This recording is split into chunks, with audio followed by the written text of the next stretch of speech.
Alam niyo ba ano ang fake news? Alam niyo ba ano ang fake news? Alam niyo ba ano ang fake news? Alam niyo ba ano ang fake news? Alam niyo ba ano ang fake news o pekeng balita? Ang fake news o pekeng balita ay tumutukoy sa mga balitang hindi totoo o walang katotohanan. Ang fake news ay karaniwang makikita sa Facebook, YouTube at hindi verified na mga social media.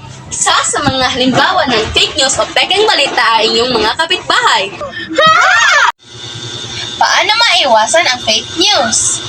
Paano makaiwas sa fake news? Una, i-check mo ang source. Kapag may nabasa kang juicy chismis o malaking balita sa Facebook, tignan mo muna kung sino ang source nito. Pangalawa, maghanap ng iba pang supporting sources.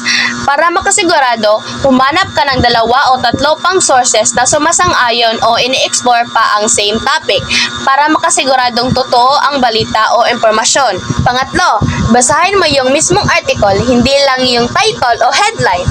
Ang problema kasi sa marami sa atin, makabasa lang ng caption, excerpt at juicy na headline, share agad. Pang-apat, check the date. Hindi lamang pagkain ang napapanis, pati na rin ang balita. Bago mo paniwalaan ang mga post tungkol sa class suspension, lockdown o announcements mula sa gobyerno, i-check mo muna kung kailan ba ito originally pinost o sinulat. At pang-lima, check the writing format.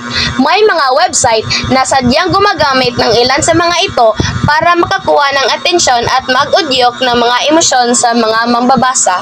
Kung maging mas papanuri tayo, kukunti ang maluloko ng fake news sa internet.